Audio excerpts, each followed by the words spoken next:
Hey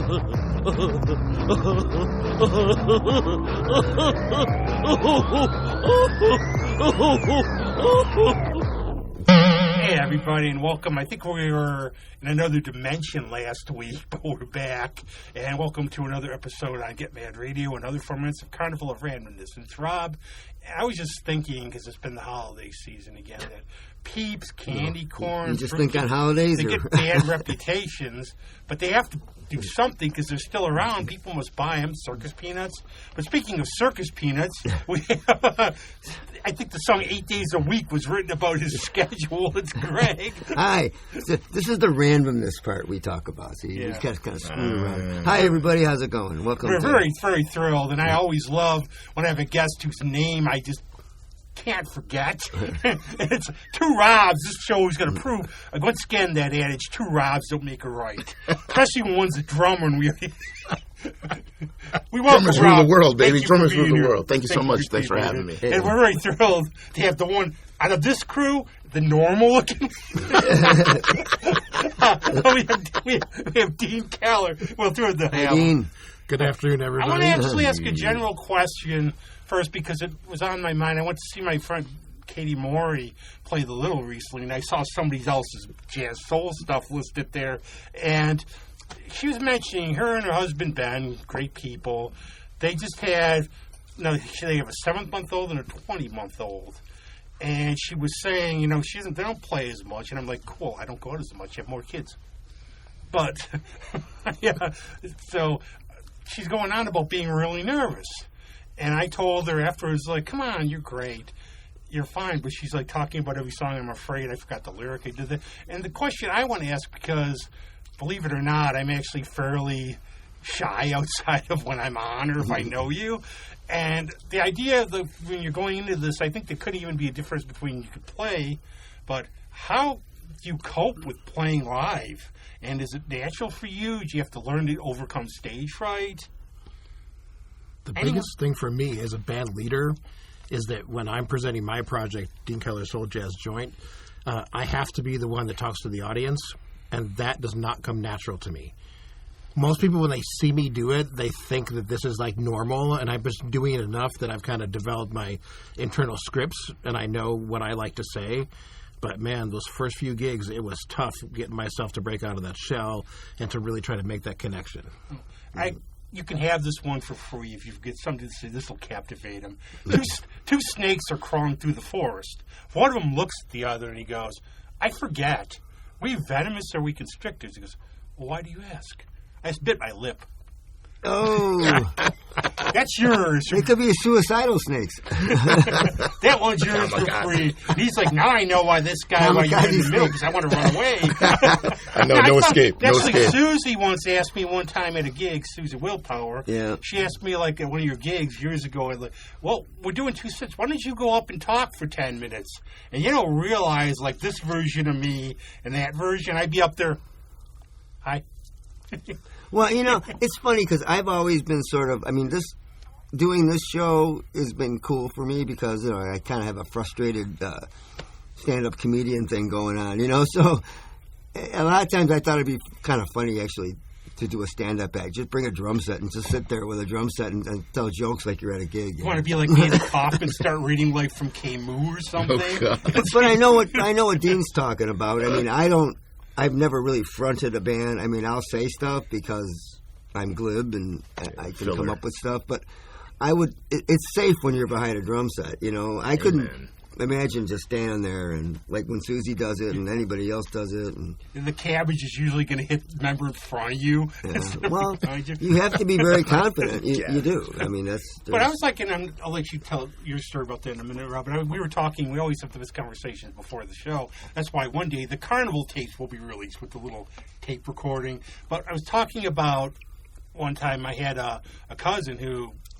his family made him play violin, a very tough instrument. And I have to be the one person, because I'm a kid, where they're playing, oh, isn't he good? And I'm like, wow, he sucked. And I always go back to high school. And actually I had a friend, another Rob, and he's a drummer. He's really good, and but his band was actually really good. But it's just a high school talent. So there's a band on before. They weren't very good. Now, come on, it's just graduation. All I hear, and I'm haunted by this still about going up in front of people, is you say, "Oh, you suck! Get off the stage!" and everything. And I'm just thinking about that. But Rob, how do you feel about performing live? It's a little daunting. I mean, I remember my first time in high school was a talent show, and I actually was lead singer, and it was crazy scary. I got through it, and then I got drafted into select chorus, hence my chorus career all the way up through college. But Wow. You didn't tell me you started as a singer. I didn't. That's the whole point. They just knew I could sing, so they're like, "Hey, sing this song." I was like, "Okay."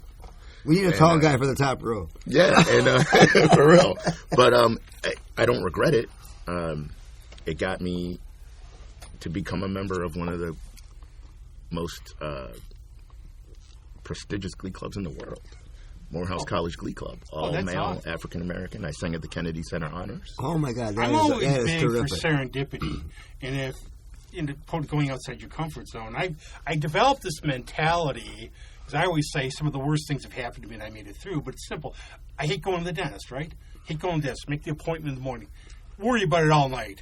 It's like worry about it all night. Get up. Okay. Next day, even in the afternoon, I went to the dentist. Yeah. I think you have to be that way. But how is that singing in Glee Club? Because I was in Glee Club in grammar school, and I lip synced. Well, You're one of those guys, huh? if you were a member in the Glee Club that I was in college, lip syncing would not get you anywhere. It would get you kicked out. But What's the difference between a glee club and a chorus? Anything? Or? that is a very good question. Glee clubs are happier. They're filled with glee. I think it actually has to do with the type of songs that you sing and the arrangement. Okay. A chorus is usually going to have men and women, and it's SATB, where in a Right. Glee Club, it's all men, and it's TTBB. Gotcha. So you have first and second tenor, and then you have first and second bass and baritone. I am okay. actually a lyric tenor. I can sing second tenor, first baritone, second baritone, and first bass. Whoa, that's weird. I was a first bass, I was a baritone, and a second tenor in my tenure in the Glee Club. Wow. Man, you've run the gamut. That's something I love about I this gotta show. hear you though. sing now. No, you don't. We're stopping the show. We're staying for the rest of the show. Ladies and gentlemen, This is Rob Huff. something I really enjoy because I always call myself like Mrs. Emma Peel, a talented amateur. Where I love music, I promote it, I read, I love Life of the Great Composer, one of my favorite books. But I really, I don't know the inside of it. Like you want to talk comic books, come to me. But I learned these inside terms, and I always remember like talking. This is a good friend of mine, so I won't mention his name. We were talking music, and I go, Miles Davis is one of my favorites. He's a great horn player. He goes, he's a trumpet player. Whoa. That's aggressive.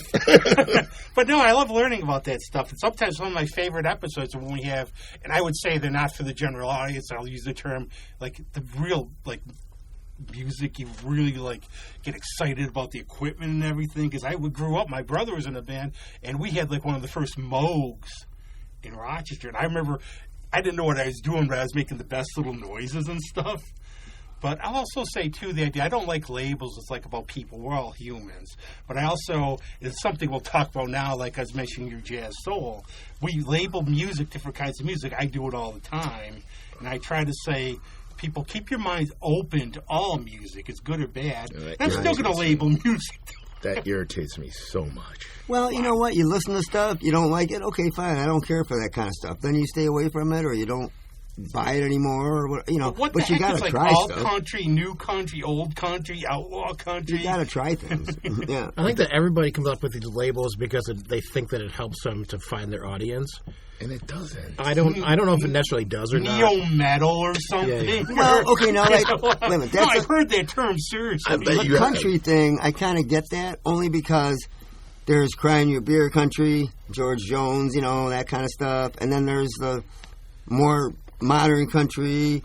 And then you've got, what I consider outlaw country. You've got stuff like, oh, man, I don't know. But yeah, but the heavier, Waylon rockier. Jennings and what stuff. really is country music, though? What is it at its essence? What is it? Storytelling. Simple, I know, folk but if telling, you yeah. had to say what birthed country music, what genre birthed country music? Where does it come from? Well, country, folk, rural, blues, Right.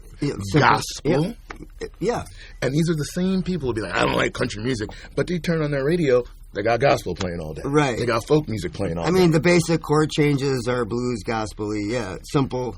So You so in essence, you can't really dislike any genre because it all evolves from everything else. Well, do you ever have... Exactly. label it Right. all. Well, did you ever have, though, we had, like, I would call them, like the Rush song subdivisions, totally right in high school. You had to be the guy, and I was a problem because I said my brother played, so Subdivision. I got, I would know Nick Lowe, I would know Gun Club, I would know Coltrane, I would know Mazagorsky, but you have to be in your group. So, and I like heavy metal. I was a Iron Maiden man. But the thing was, I'll never forget it. This is my good friend Jeff Bauman. He's been on it now.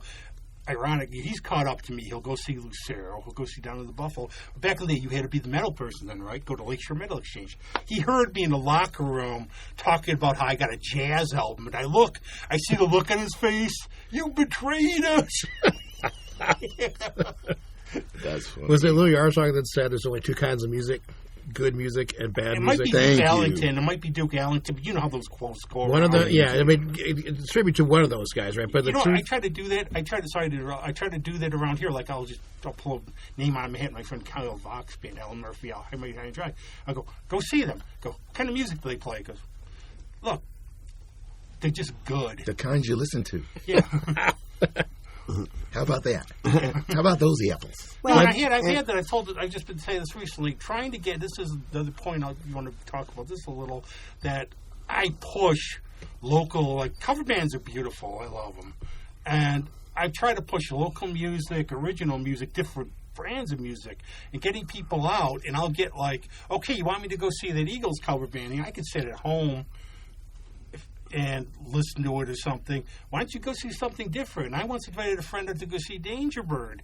And he goes out, he's there before me, because you never know those bug jar times. Now, the first time I ever went to the bug jar, I'm there at 9:30. The show starts at 9. After 12. They've gotten better. Not really. My friend, oh, thanks. I'm going there like in 2 weeks. I'm late for my second gig now. really. Thanks a lot. No, I go, you told me 8 o'clock. Well, you meant 8 o'clock in the morning. But, he goes to Danger Bird. He's like, Robbie, these guys are great. I introduced him to Alex. Never goes out again to any of it. But I think a lot of ways it's what you brought up on, and I use the comparison to reading like a book like Ulysses or something. You don't want to read Ulysses at 18. You want to grow a little. You still don't want to read Ulysses. I did it. Took me 3 weeks. That makes sense. Appreciation. But you want to be able to appreciate it. I could appreciate the half-hour jam or something when I was a kid. Dazed and Confused by Led Zeppelin. It's like, okay, 28 minutes long. Be like Rick Wakeman there on that one Yes song where he wore the cape so he could eat a thing of curry. It was good when you were smoking your dirt weed back when you were in high school. Yeah. Can't hear me knocking on the stones. All I picture are guys like loading up or whatever. But now that's been a long, strange trip this has been and everything. How did both of you? I always say there's like a calling when you're an artist. When did you can't help it? You have to do it. What made you gravitate to doing this crazy career in this crazy profession? Like when you were younger, what really grabbed you? Was it? I don't really know how to explain it, but my career has been a slow burn, and I attribute it to the fact that I was either dumb enough to just say yes every time, or the fact that I was the only guy in 1991 that had a baritone saxophone on the day of the Puerto Rican festival. What nice. You judge Stone on Night Court, where it's like, you're the least qualified judge. How did you get this job? It was a Sunday. I was the only guy home when they called. My first professional gig was in 1991. I was a skinny white kid from the suburbs, and I got a call from Victor Antonetti Sr. Oh, wow. And he calls me up, and he says, you have a baritone saxophone? And I said, yes, I do. He said, are you doing anything 2 days from now? I said, nope. He said, good. Come to the festival tent. I showed up at the festival tent. I had my Barry with me. I walked up on stage never having seen the music and never having a rehearsal, and honestly never having heard salsa music before in my life. The trumpet player opened the book, pulled out the first chart. Victor Sr. goes, for the next 2 hours. And it was like deer in headlights. Yeah. Just hanging on for dear life, going, I don't know what I'm doing. And I got to the end of that, and I thought I was done. I was like, I'm never doing this again. And I don't know what happened, but they called me back, and I got a chance to do that music for a number of years, and to a place where I was really comfortable with it, and it was having fun with it. But just, I think the answer to your question is, I just said yes, because I didn't know what else to do. It just seemed like, well, why wouldn't I do that? Yeah, I always say, I always answer the phone and say yes. One of my sayings is you should almost try anything once, even if you're not good at it, except for skydiving. Yeah. I've done that. That's fun. I know, but if you're not good, I've done it once. That was enough. Oh, no, I got to do it again. Never done it. Oh, man, you should. It's freaking amazing. It's I did it for probably my very 45th liberating, birthday. Right? Right out here in Weedsport. Oh, so I did it in Brockport. And it was during my birthday, October 16th. All the foliage, the lakes, you're coming down, left turn, right turn. Wow, it's freaking fabulous. Oh, man. You have to do a lot of prep for that. Do they give you a class? Do like or a two? 15-minute course before you go up. You're kidding me. They tell you how to how to hold your hands and legs, how to jump out of the plane, all that. You're tethered to a professional. And when you start, you got to cross your arms, cross your chest, you get out, and then you let you put your hands on the controls after you go down for a little bit. Right. Yeah. Greg, I'll take you. Go. When Look, stuff, Greg, yeah. There's a condor. Push out of the Hey, man, if we get enough people, we get a nice discount. Yeah. Okay. the Carnival skydiving exhibition. Yeah, it might be a bucket list thing. Yeah, it might be a bucket list. It might be the bucket itself. Right. So, Dean, now it's hitting me now. So I get notices from Kristen Shiner. Yeah. Is she in your band? So Kristen and I have been musical colleagues for a number of years in a couple different projects. One that I do currently is called Dean Keller's Soul Jazz Joint. She That's the ones she plays drum set for me. Yeah. And she's just a monster musician. Like she's actually a good friend of mine. Her husband and I were old roommates. We went to Nazareth together. Okay. And so David and I, we go back a way. I tell you, we're going to play the game on here, the 6 degree separation of Greg. Like, it works true. Well, in this town, man, everyone's connected to everybody else. Seriously. I always said there's this unwritten rule in Rochester. It's like, stay alive long enough. I go up to people, how many bands are you in? Only God. 5 at the moment. It's like you go to a big city. What do you mean? I'm just in one band. I still have 20 minutes on Thursday I can spare. You know what I'm saying? For real. Now, the salsa, too, that to me is like ska or something where it's so upbeat. It's like you could write a song about the most depressing thing. Like write a salsa country song about my truck died, my woman left me, my liver shot, my dog died. I play, look, I'm going to dance. It's and fun. people are still dancing, right? Yeah. My dog ate my liver. No, a friend of mine for a ska band wrote a really sort of dark song, and everybody's, yay! But how did it go from salsa then? From then on, how did your... Again, it was just I don't know, just being connected to people and people saying yes. So after that, I started working in wedding bands. I played in the 90s in a band called the Boss Street Band. Oh, yeah. With Brian Venton and Brian. Vinny Ruggiero. Oh, wow. Who else was on that band? Horn section was Paul Gaspar and Ron D'Angelo. And David Gibson played trombone before he went to New York. If you're not familiar with him, he's like, I don't know, stalwart in the jazz scene in New York. Who else played in that band? Justin Flynn is another guy from Rochester that ended up in New York, great tenor saxophone player. That was an amazing band. Yeah, that sounds like a great band. Yeah. One of the craziest there was a guy called Walter Verbos who used to have played for one of those guys like Tony Levin, playing 500 plus albums. He played at the Bob Shop, like Sonic Youth. He played this song on a trumpet where he did 50 minutes. Spittle was coming out.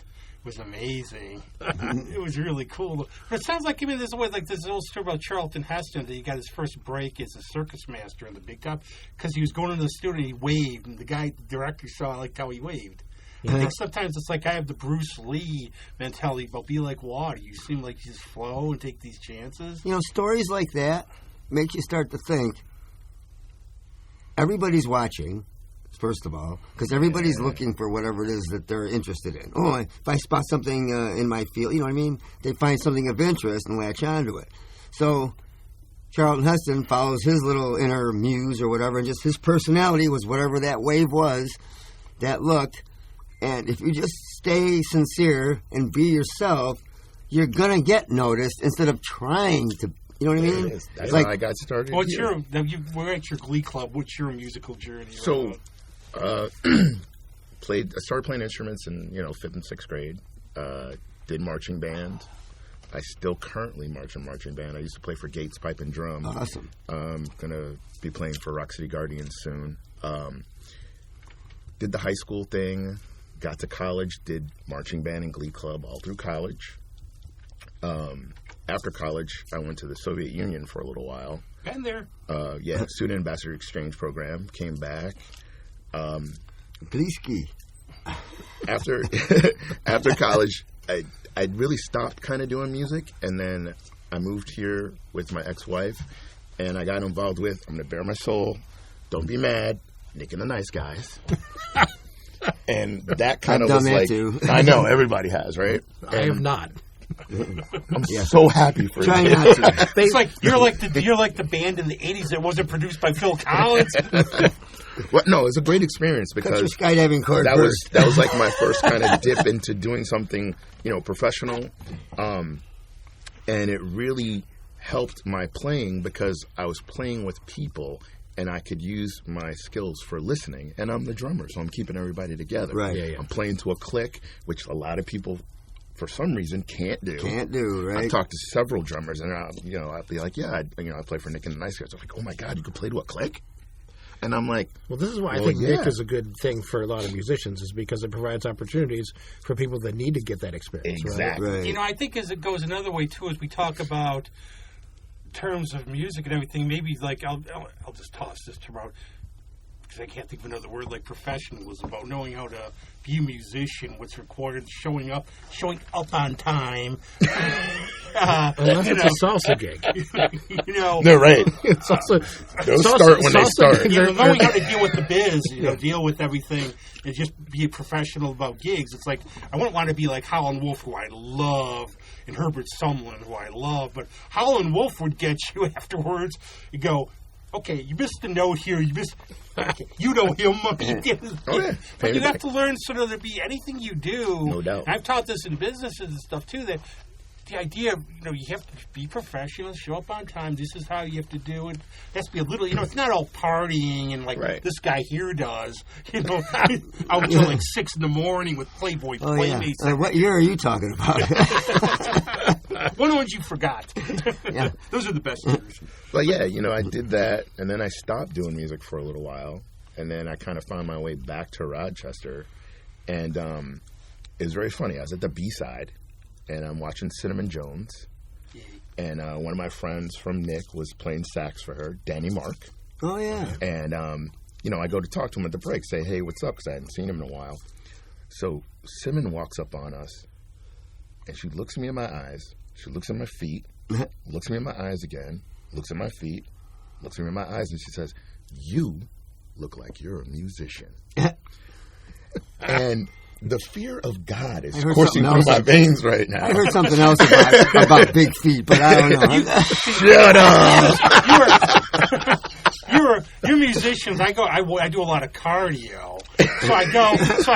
So I'm walking. This guy comes up to me and gives me $20, and I'm looking at him going, "What?" I see you walk around. You look like you're a mentally challenged homeless guy. And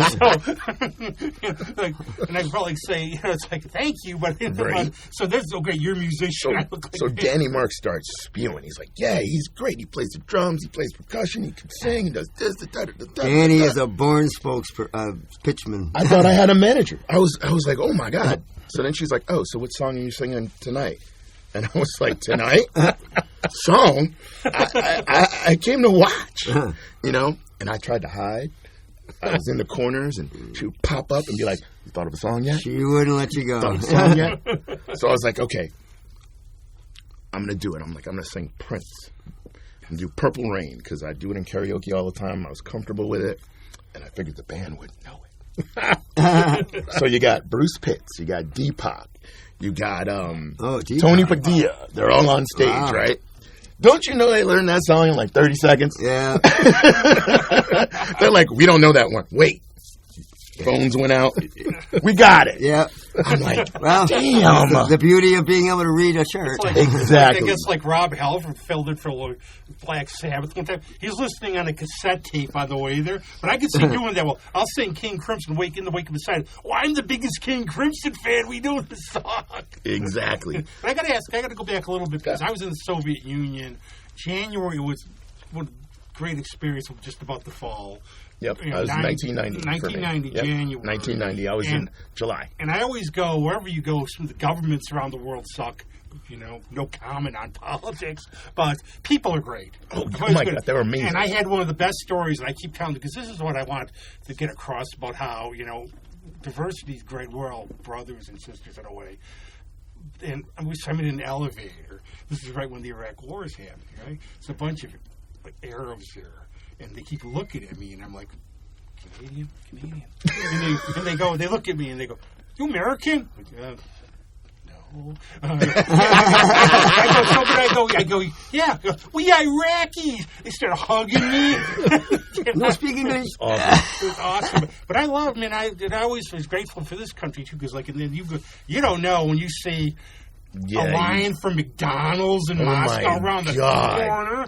That was so intense. I was at the best hotel in Moscow, right on Red Square, and there's the great cockroach battle. And we're going through our luggage and everything. I got followed by the KGB, which is actually kind of fun because it was Ryan Bullwinkle. Oh, dude, 5 minutes in the country, 2 of my boys got bagged for trading.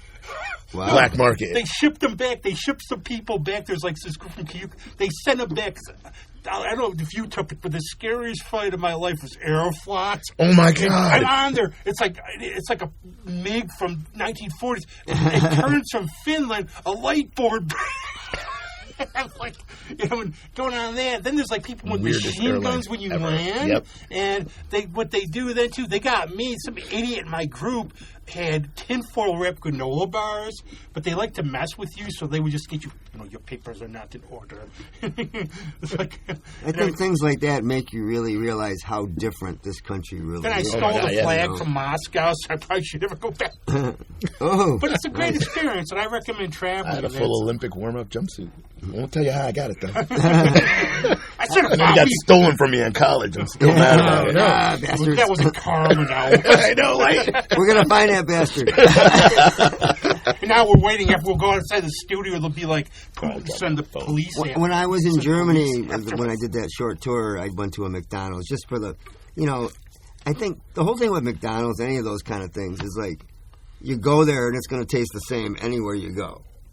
Mostly. For the most part, I think their consistency is their whole thing. And it's you go there and it's okay, I want an American. Oh, yeah, now I remember why I don't eat here. No, there's this great story from Jim Hightower's book where he goes, they were talking to a Soviet athlete about, have you first tried McDonald's? And he says something in Russian. So they didn't translate. He said, yeah, it was terrible.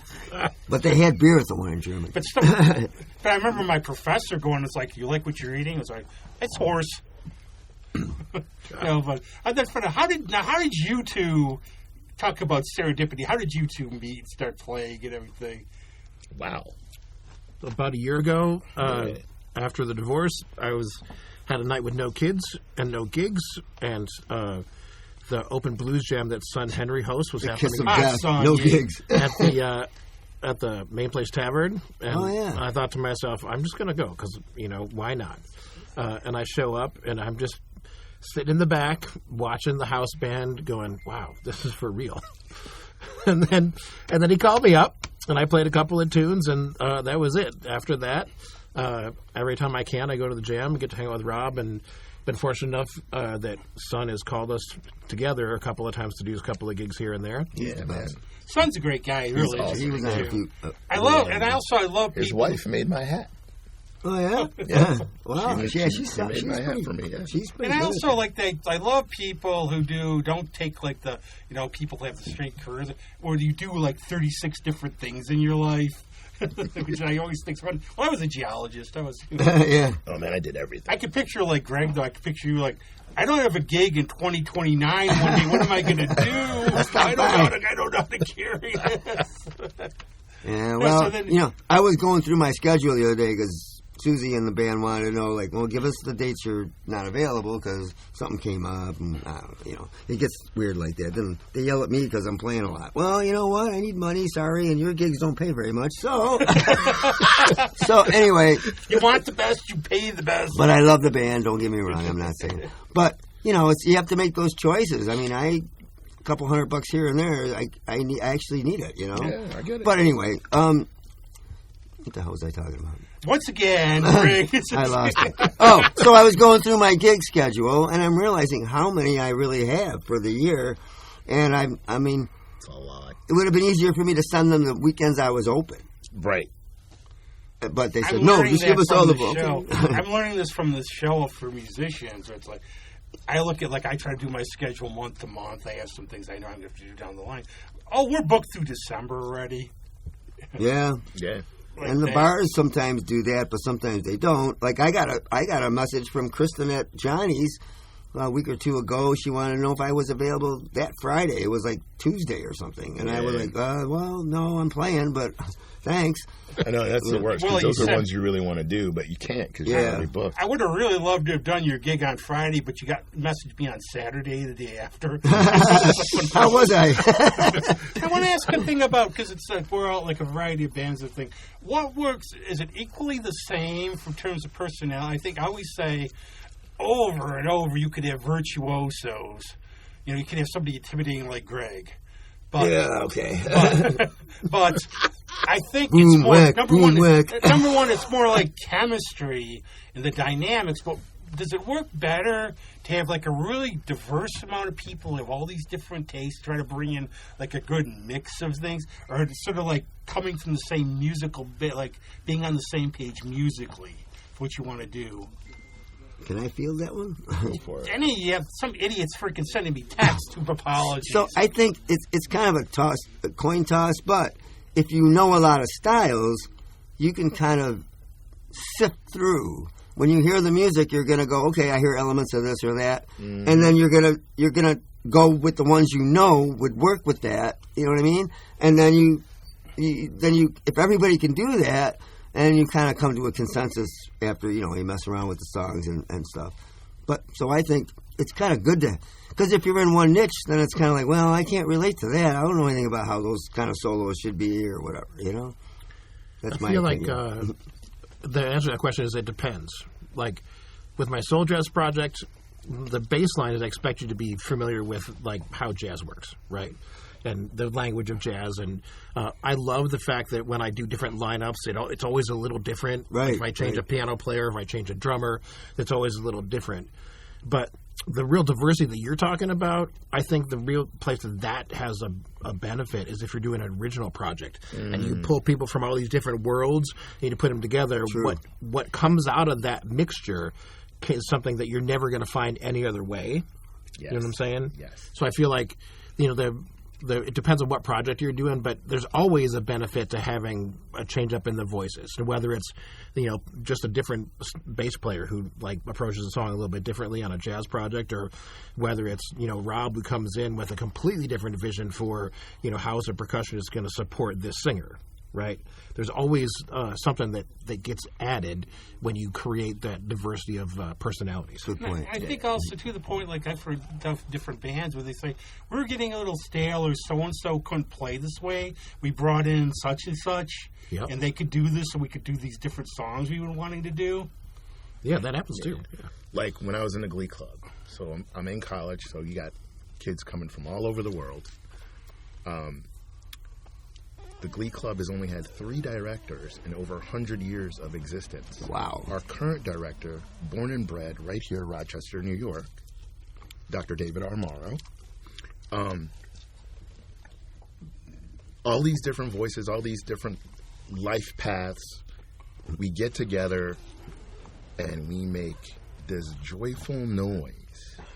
And it's a sound like I've never heard of or experienced in my life musically anywhere. And after I graduated, I had been chasing that dragon Right. for the rest of my musical career. I've come close with my main project out of Buffalo, David Jonathan and the Inner City Bedlam. When we play together and we're done with a song, the audience doesn't know whether to clap or cry. Wow, that's great. The first time I experienced that was the first time I played with them, having never practiced with them, only had recordings to listen to. And after that first gig, we actually got invited to a jazz fest in Amsterdam. We didn't go, but to have that experience, and like when I was done, I was so drained physically and emotionally. Oh, yeah. I had to sit in like a corner for like 30 minutes and just kind of like Decompress. I hear you, man. And I love that. I love that feeling. And I get that feeling in moments with everybody that I play. And that's what I love about what I do. And then just to fill your question, yeah, you have to have some type of diversity. You have to have some type of differences, experiences amongst your members so that when you get together, it evolves into something, you know? Right. It's greater than like the one person. It's more like the sum. The collective. Actually, there's a great example I use too. I think a lot of people are just confident, but then you get these rises call, and I think you know what I mean.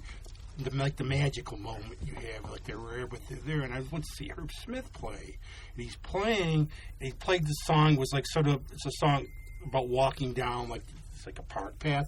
And you know, you see a little squirrel. He stops, and now you'll know this is a podcast because we can swear.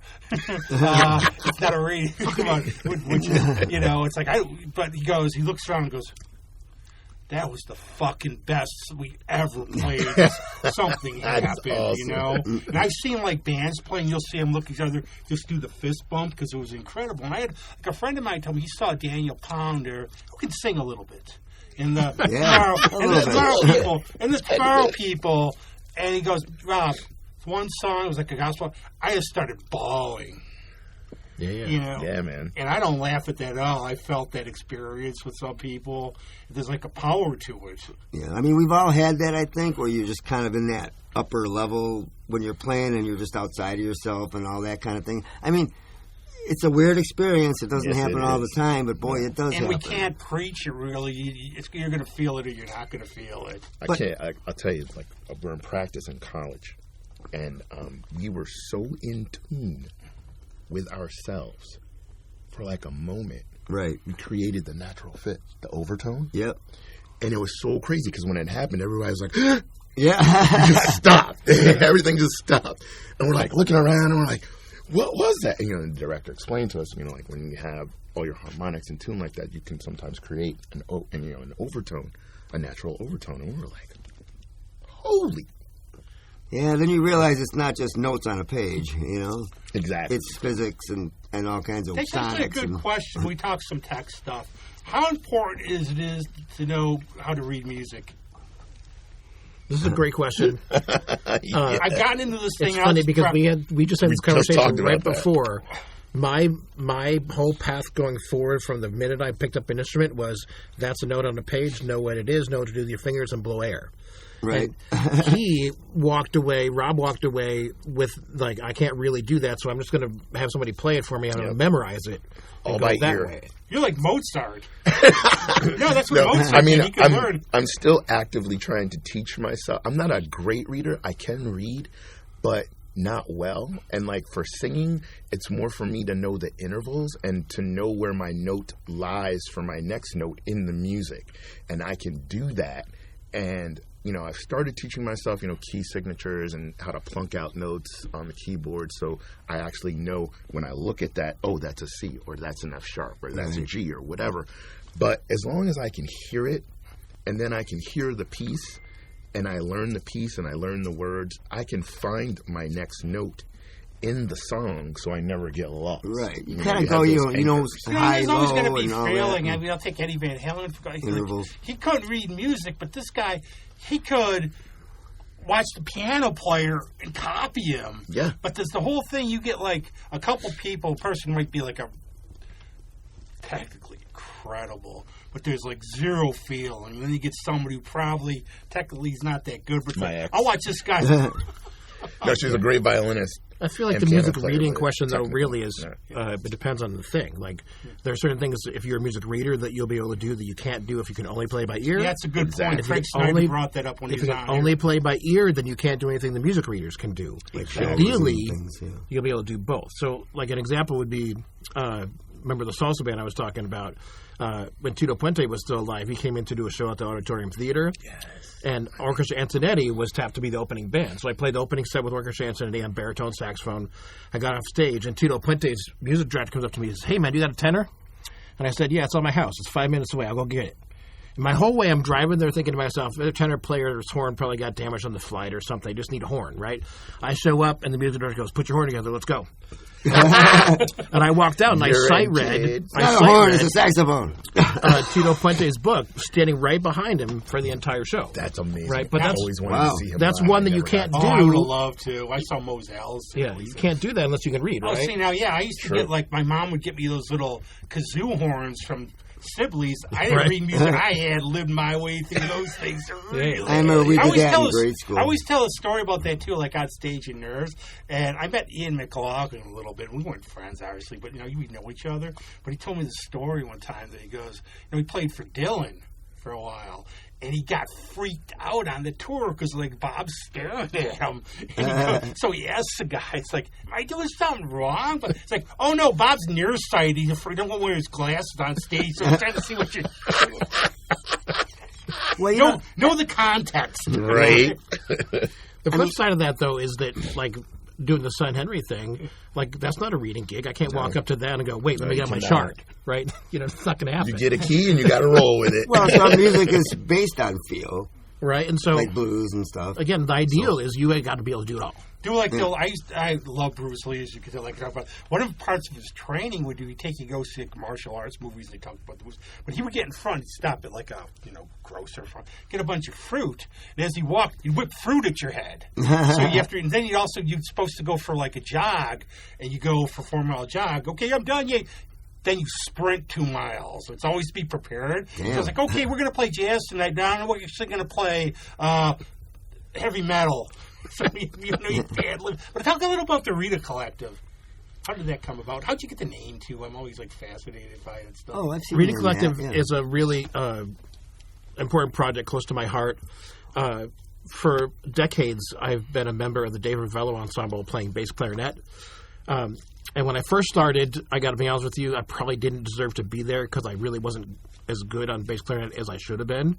And when I decided, okay, bass clarinet is something I'm going to practice, what I did was I sought out examples of other people that use bass clarinet in a jazz setting. And I came across this one record by a Tunisian oud player named Anwar Brahem. And it featured an Austrian bass clarinet player named Klaus Gessing. And it just blew my mind. The most gorgeous melodies and beautiful improvisations, wide open. And the name of the record was called The Astounding Eyes of Rita. Oh. And so I started by transcribing all the tunes on that record, and I initially started the Rita Collective as a way to present that music. And I went through many iterations of failed attempts of trying to find the right players to do this music, and it's hard. It's not hard music to play, it's hard to do collectively together. And I got really lucky when I found Kristen Shiner McGuire because I asked her to play marimba. And marimba and bass clarinet together are just gorgeous. Yeah, that's beautiful. And I supported that with Kyle Vach on bass. I agree, Kyle. And on the recording that I did a number of years ago now is Matt Bevan Perkins on percussion. And he put together like this hybrid kit. It's like some elements of a drum set and some elements of Middle Eastern hand percussion, all kind of mixed together. But yeah, and that project evolved from I'm presenting these transcriptions to I started writing for the first time ever original music, and that was a learning curve in and of itself. But since starting that, my writing skills have just skyrocketed. I think you're creative, though. So something. There's always something out there. There's always new frontiers. But I go back about saying I'm a talented amateur, Kyle Vach story. So I'd go see. I know Kyle well, great guy. a very talented musician, obviously. So he's playing at a Christmas concert in Penfield. So he's playing the song. So I run into him afterwards. I go, Kyle, that one song. He's like, oh, yeah, for that I have to do that. I'm like, English, dude. Look who you're talking to. Music keys. Hey, Rob, talk a little bit about your band. We touched on your current band, like Buffalo. Oh, yeah, so... How'd you get that name? I'm fascinated by band So, names. I'll rewind a little bit. About 4 years ago, to finish my story, sang the song, and I'm singing the song and B-side, and I look in the audience because it's shoulder to shoulder. Cinnamon Jones is packed in there, right? There's a girl wearing the Purple Rain T-shirt. So I immediately start freaking out. I killed the song, though. I'm flustered, start crying. I run outside to smoke a cigar to calm down. And I look up at the sky, and I'm like, okay, so this is kind of like some divine intervention stuff, right? I mean, I couldn't have a more perfect storm. I sing the song. I see the girl with the T-shirt. It goes well. Everybody likes it. I'm like, okay, I got to start doing music again. That was my wake-up call. And I'm like, well, where do I go? So I start asking around, and everybody's like, well, you got to go to the open jam at Merce on Titus. And I'm like, well, okay. So I start going there. Yep. I got my one drum. Got a couple of shakers. I sit in. I'm playing with the likes of Nate Coffey and Chet Catello and Chet used to do those? yeah, a whole bunch of just really a whole bunch of great people, and I befriend Murph. He invites me to join the house band, and then I've been doing that for like the last 6-7 years. And then from people seeing me play there, I joined bands. So I've been, playing with a veritable who's who of people in the Rochester area. And I go to the Hog to see this drummer, David Jonathan, a.k.a. Teaspoon, as he's affectionately known at this time. Mm-hmm. And, I sit myself in the front row center, put my hand on my chin, and I'm just staring at him. I'm like deep in study. I'm watching his feet. I'm watching his hands. I'm listening to the rhythm, whatever. After it's over, I wait. He does his autographs and stuff, and I go talk to him. I tell him who I am, what I'm doing. We exchange information, and we're like, we'll link up. 2 years goes by. Our schedules never meet. Right. He sees a video of me playing one day, hits me up. He's like, I watched your video. I like what you do. I got this project. So I said, when and where? I didn't even hesitate. I was like, when and where? Sure. Couldn't get the Buffalo to rehearse, but, I get the recordings, I do the thing, and then that goes back to when I said I did that performance at Pausa Art House, where we got invited to that jazz fest overseas. It's jazz fusion, gospel soul. It's socially justice charged lyrics. We're storytellers. We're talking about what's going on in the community today, what's going on in the world. And we're using the music to present the story, but in such a way where you come away with it. So... Actually, I was thinking one of my favorites that Gil got here in Winter in America. Which that's what we, yeah. But now, wouldn't it be like the big explanation if you ran into that girl? You inspired me. Oh, that's my brother's shirt. I like Motley Crue. I know, right? Somebody paid me $10 to wear that shirt while you were singing the song. I don't know. Time is like gone because this has been such a fun conversation. Thank you guys for being on. Yeah, good time. Thanks for having me. Well, but I want to recap real quick because a lot of the stuff we're touching on is intangible. Yes. It's inspiration. It's perspiration. Perspiration, yeah. A lot of sweat. It's like obviously intuitiveness because you always think, well, maybe I could do this. I kind of like this. And like you were talking about transcribing, that goes hand in hand with reading, right? If you couldn't read, you wouldn't, be able to do that. No, what's the point of transcribing? Right. But I would always say, man, this is kind of... If you can take a sight singing or an ear training course, like when I went to school at NAS, that is invaluable. And I will Because leave you I to- can look at I'll leave even you at to church like music, the story about singing. Zoot Hortorello wrote a book about like playing with Captain Beefheart, who they used to call Captain Beefheart. I guess mine is bad. But they were going to do a Beefheart reunion, and they go, "There is no way we're learning this stuff again. So know your limitations." But where can we find you? Have websites or anything, and then we'll play a song afterwards. David Jonathan and Inner City Bedlam is on the Band app.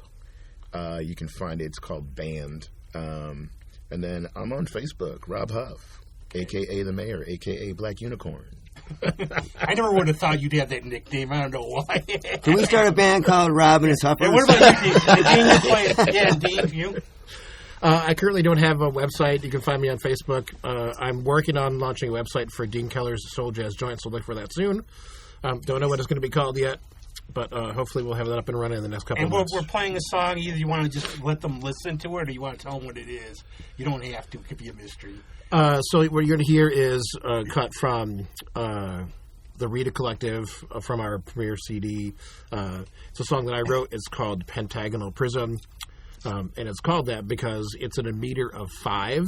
And it's a thematic material that's presented with a Middle Eastern flavor first, and then it goes to a funky sort of vibe at the end. So the music changes colors a little bit. For you non-music pedantics, it just sounds mighty good.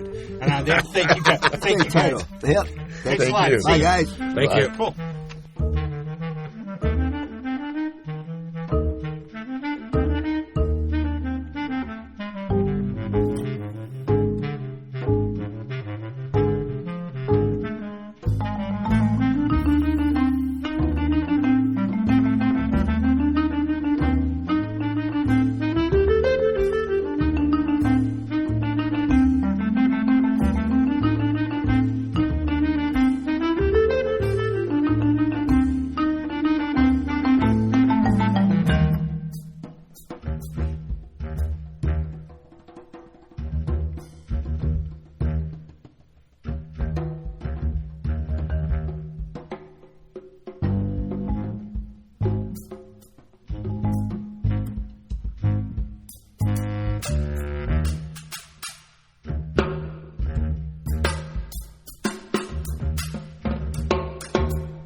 Bye.